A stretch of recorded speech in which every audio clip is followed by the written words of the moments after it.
¿Qué tal? ¿Cómo están amigos y amigas de esta comunidad? Como siempre un gusto, como siempre un placer.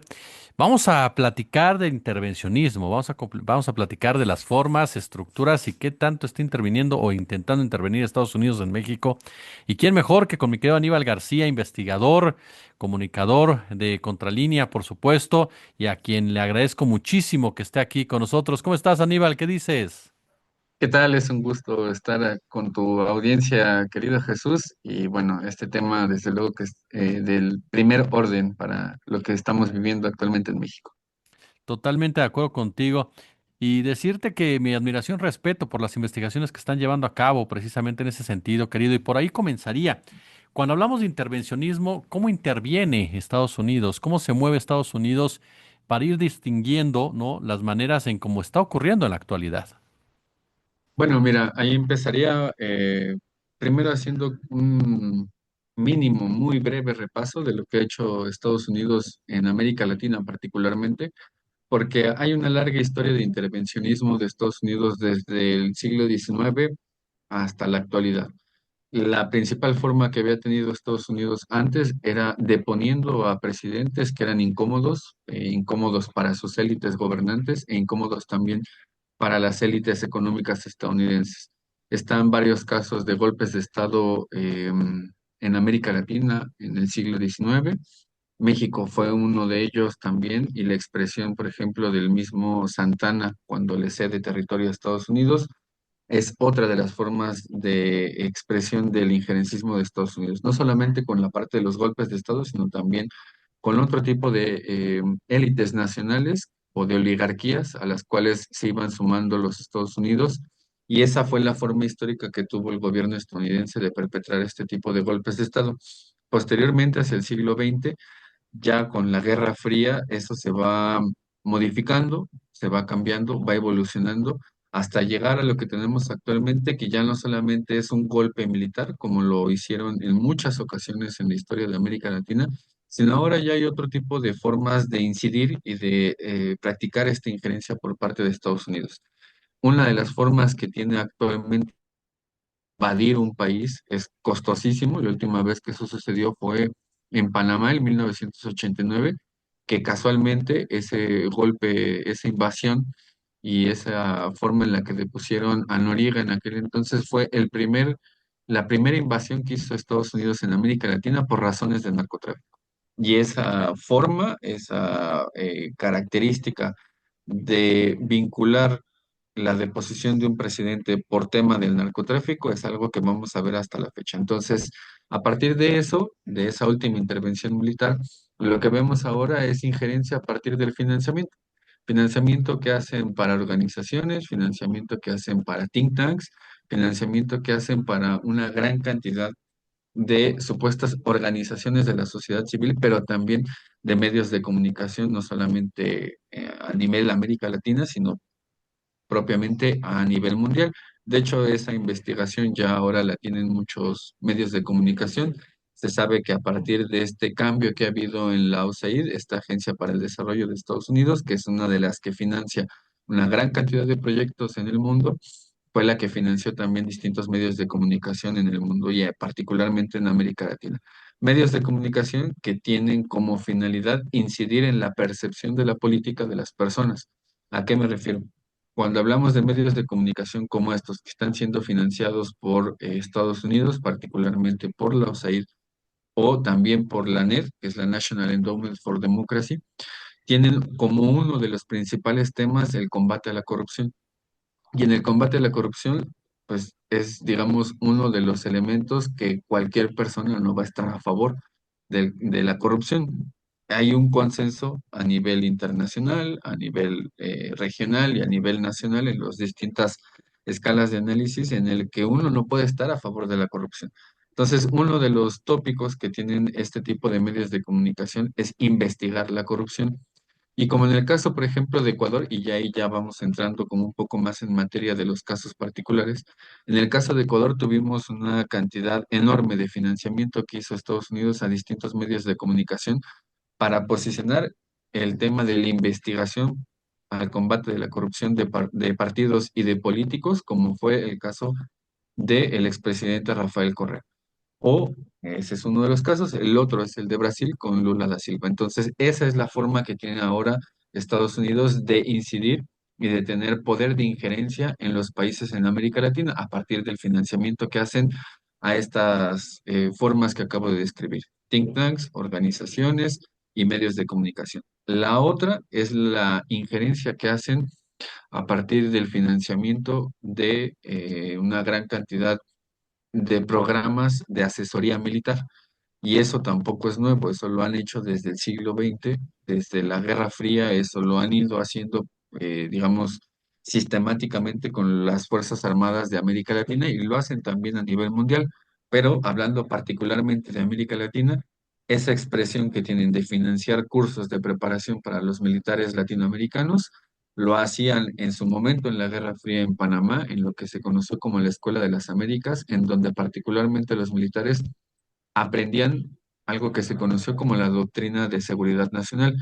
Era un intercambio ideológico en el que los militares estadounidenses les enseñaban cómo detectar a los distintos enemigos en sus propios países. Era una suerte de adoctrinamiento bastante fuerte que hizo Estados Unidos a partir de varios militares y después estos militares vuelven a sus países y aplican lo que aprendieron en estas escuelas.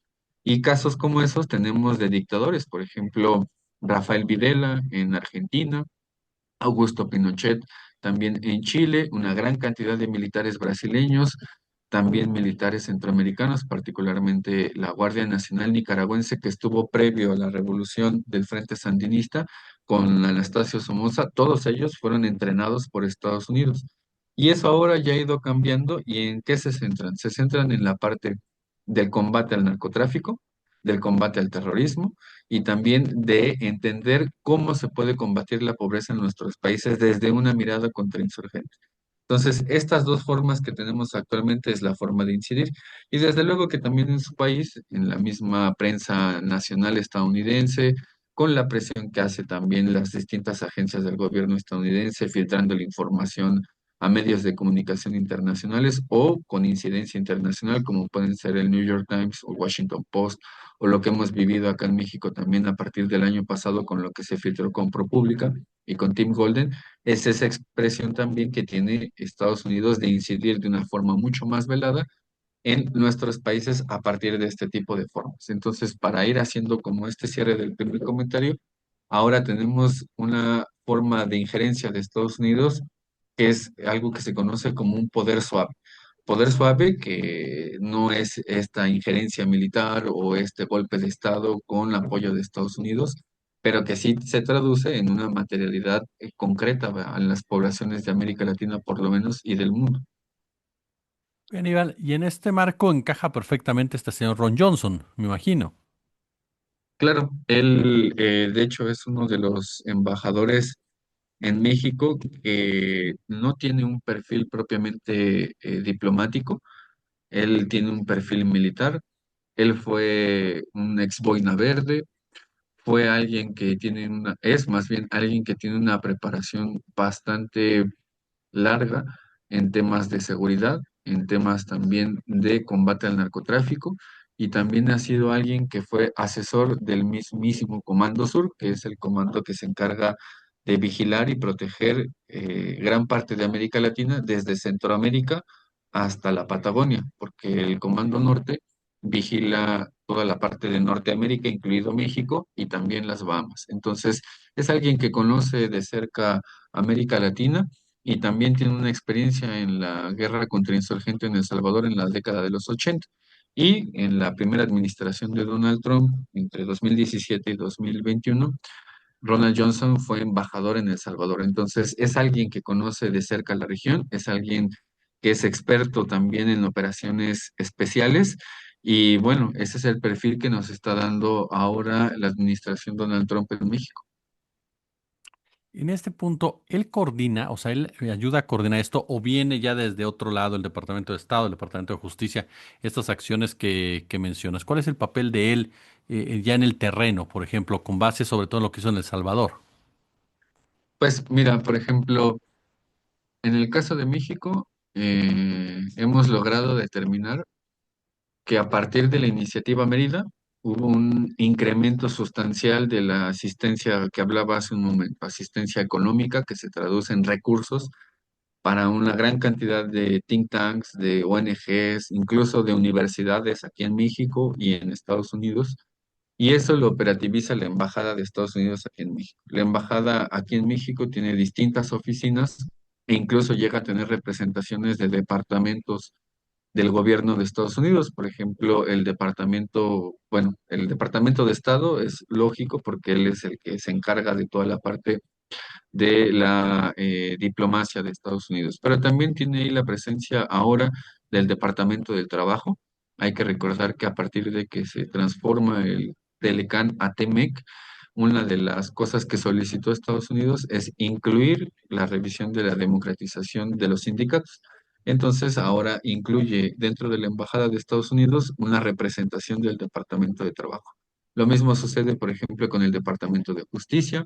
Lo mismo sucede, por ejemplo, y de todas las agencias del Departamento de Justicia, bueno, de una gran cantidad de agencias del Departamento de Justicia. Lo mismo sucede con el Departamento del Tesoro. Lo mismo sucede, por ejemplo, con la USAID, que es una agencia autónoma hasta ahora que llegó Donald Trump, que entra en un proceso ya de centralización, y lo mismo sucedía con la NED, con la National Endowment for Democracy. Lo que está haciendo ahora Estados Unidos es un proceso de centralización, no es una cancelación como muchos medios de comunicación dicen, de la USAID. Lo que están haciendo es centralizar las dos agencias, la NED y la USAID, en el Departamento de Estado. Entonces ahora el Departamento de Estado es el que se va a encargar de este tipo de cosas. Y está también la representación, por ejemplo, que tiene la DEA, que tiene el FBI, que tiene también la CIA, que tiene la Agencia de Seguridad Nacional. En fin, son una gran cantidad de agencias y subagencias del gobierno de Estados Unidos que están dentro de la Embajada de Estados Unidos en México y que tienen este tipo de operaciones. De hecho, eso lo vivimos y lo vimos mucho cuando estuvo el gobierno de Felipe Calderón. Una gran cantidad de agencias tuvieron presencia aquí en México, no solamente dentro de la Embajada de Estados Unidos, sino también en terreno. De hecho, eso es lo que está regulando ahora la presidenta Claudia Sheinbaum con las reformas que mandó para darle otra forma mucho más desde una visión de Estado y regular la presencia de Estados Unidos en México. Primero, el gobierno del expresidente López Obrador hizo esta reforma a partir de todo lo que hizo la DEA en México para poder regular la presencia de agentes de Estados Unidos aquí en el país. Eso lo hizo el expresidente Andrés Manuel.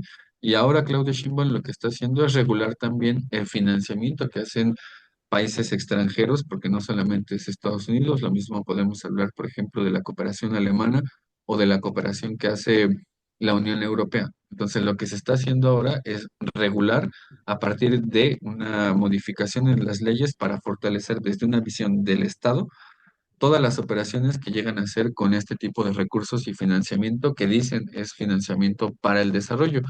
Desde mi particular punto de vista es financiamiento para el subdesarrollo, porque lo que han tenido es una gran cantidad de recursos para supuestamente combatir la pobreza, combatir el atraso, combatir una gran cantidad de problemáticas, pero después de 60 años que hemos tenido esta cooperación para el desarrollo, resulta que este tipo de problemas no solamente no se han reducido, sino que se agravan. Claro. Oye, en esta excelente investigación que dan a cabo, una de las partes, hablas y en parte lo has expuesto, pero profundizándolo con el tema del caballo de Troya, ¿no? A final de cuentas, por parte de Estados Unidos. Cómo lo maneja y sobre todo también cómo actúan con base en la economía? Cuando de repente escuchas, si aprueban la reforma judicial, las transnacionales no van a invertir, si llevan a cabo la elección judicial, se van a ir las transnacionales. Esto forma parte también de este tipo de operativos, este tipo de intervención. Claro, mira, yo creo que esa parte de la historia todavía se tiene que escribir. Muchos dicen, por ejemplo, de la iniciativa Mérida que militarizó el país, y fue cierto, ¿no? O sea, muchos de los recursos iniciales de la iniciativa Mérida lo que hicieron fue aumentar el grado de preparación que tenían tanto los militares como las policías en México. Y hay muchos periodistas, muchos analistas internacionales y nacionales que suelen decir, bueno, la iniciativa Mérida fue un fracaso. Y Noam Chomsky tiene una frase muy buena para este tipo de personas. Noam Chomsky mencionó: quien diga que la política de la guerra contra las drogas ha fracasado, no ha entendido nada. Y el tema de la lucha contra el narcotráfico no es solamente decir, bueno, vamos a ir contra la producción de estupefacientes o contra la producción de ciertas drogas. No es solamente eso. Y de hecho, la prueba empírica está en que el flujo de drogas hacia Estados Unidos, que es el principal mercado internacional, pues no ha reducido. Entonces, ¿qué es lo que está detrás de todo esto? En el caso de México particularmente y con la iniciativa Mérida, lo que se hizo fue financiar una gran cantidad de programas que lo que tuvieron fue modificar leyes, modificar partes del Estado en México para homologarlo al sistema de Estados Unidos y particularmente en tres sectores: el sector de la justicia, el sector de la seguridad y el sector también, bueno, no es un sector, pero lo que tiene que ver con el combate al narcotráfico. Entonces, hablando particularmente del sector de la justicia, desde el 2004 ya venía una serie de reformas al sector justicia, como le llaman ellos, ¿no? Que no solamente es al mismo Poder Judicial en México, sino a lo que ronda el Poder Judicial, que es todo el aparato de seguridad. Y después, en el 2007, cuando empieza la iniciativa Mérida, los recursos que provenían de la iniciativa Mérida se incrementaron para ir modificando el sistema judicial en México, particularmente lo de los juicios orales. Tu audiencia y quizá también tú te debes de acordar que en algún momento en la televisión nos bombardearon con una gran cantidad de series de televisión donde en el fondo estaba el tema de la justicia en México, ¿no? La ley y el orden, cómo implementar la justicia desde Estados Unidos, y lo que nos estaban enseñando culturalmente era asociarnos o imbricarnos con esta forma en la cual se resuelven las cosas en Estados Unidos, que eran los juicios orales.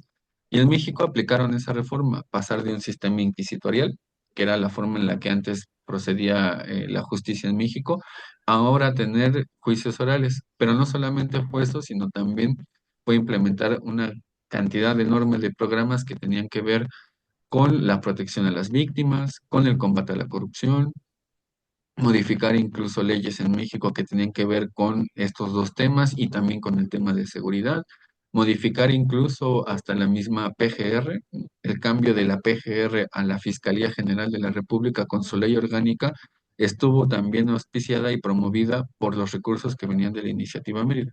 Y eso, o sea, lo investigué en otras ocasiones y está en artículos académicos sobre eso. Entonces, cuando hablamos de la iniciativa Mérida y cuando hablamos de la presencia del gobierno de Estados Unidos en la parte de justicia, es esto. Y ahí está para mí una de las explicaciones de por qué les interesa y por qué tienen tanto miedo de que se lleve a cabo esta elección del Poder Judicial que vivimos el fin de semana, y ahora ya la instalación de una nueva corte en la Suprema Corte de Justicia de la Nación, porque se les está cayendo una gran cantidad de programas que empezaron a financiar en México desde hace bastante tiempo, desde el 2004, y que, bueno, procedía también un antecedente muy claro a partir del gobierno de Ernesto Zedillo, cuando impone a esta Suprema Corte de Justicia en 1994. Porque ahí también amarraron una cantidad de modificaciones que tenían que ver con homologar la ley al Tratado de Libre Comercio de América del Norte de aquel entonces. Entonces, lo que estamos viviendo es la reversión de esta serie de procesos que han venido de los últimos 30 años en México y que, bueno, ahora van a tener una menor capacidad de incidir en los procesos judiciales en el país también. Totalmente. Mi querido Aníbal García, de verdad siempre te agradezco muchísimo estos minutos para nuestra comunidad, investigador, integrante, conductor de Contralínea. Muchas gracias de verdad por ser parte de esta charla. Muchas gracias también a ti, Jesús, y bueno, espero que haya sido un tema interesante también para la audiencia.